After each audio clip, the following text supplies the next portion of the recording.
जवाब दीजिए।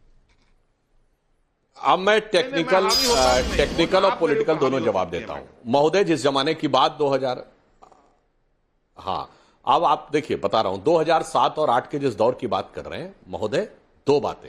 उस समय वीवीपैट से इनवेरिएबल मैचिंग नहीं होती थी। नंबर दो, सारे के सारे जो इलेक्शन बूथ थे सब सीसीटीवी से कवर्ड नहीं थे। नंबर तीन, उस दौर का एक आप ऐसा प्रेस कॉन्फ्रेंस दिखाइए, प्रेस विज्ञप्ति, जिसमें कि चुनाव आयोग ने डेट और टाइम देके कहा हो कि यह हैकाथन है, जिसको आकर हैक करना हो हैक करके दिखाए, जो इस दौर में हुआ। तो उस समय कंसर्न थे। अब सारे के सारे सीसीटीवी से फुल्ली कवर्ड है। अब अगर आप देखें तो उन्होंने हैकाथन करके पूरी तरीके से आपको मौका दिया है कि जिसको आकर यह करना हो वो करके देख सकता है। और अब वीवीपैट से भी इनवेरिएबल हर विधानसभा से 5 को निकाल के मिलान किया जाता है। तो बस ये विषय समाप्त हो गया। मगर आपको यह भी बताना चाहता हूं, अब क्यों उठा रहे थे रोना, तब तक कहीं दिल में कोई तमन्ना दिख रही थी कि किसी तरीके से गठबंधन में खड़बंडल हो जाएगा और हम सरकार बना लेंगे। अब आपने बहुत देर बोला सर, जनाब हमारे भी 4 सेंटेंस सुन लीजिए। अब चूंकि उन भावनाओं पर भी, आशाओं पर पानी फिर गया, अब कहीं कुछ दिख नहीं रहा है, तो फिर वो लौट के ईवीएम पे आ गए। और मैं तो कहना चाहता हूं, आप तो वो लोग हैं, अगर भारत के इतिहास में किसी एक प्रधानमंत्री को चुनावी धांधली का दोषी कोर्ट के द्वारा माना गया, वो थी स्वर्गीय इंदिरा गांधी, जिन्हें बाकायदा इलाहाबाद हाई कोर्ट ने चुनावी धांधली के लिए दोषी माना।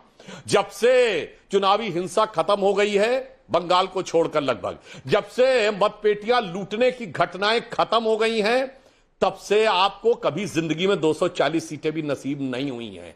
मुझे याद है 1991 में अमेठी का चुनाव, रत्नाकर त्रिपाठी जी आपको याद होगा, जब तक रिजल्ट आया राजीव गांधी जी की मृत्यु हो चुकी थी, पर बूथ कैप्चरिंग के लिए कांग्रेस के नेताओं ने गोलियां चलाई थी। 21 लोगों पर एफआईआर हुई थी और अमेठी के संजय सिंह जी के पेट में गोली लगी थी। यह राजीव गांधी के चुनाव के समय का था। अखिलेश यादव जी जब चुनाव लड़े थे तो हत्याएं होती थी, हमारे कार्यकर्ता का सर काट दिया गया था।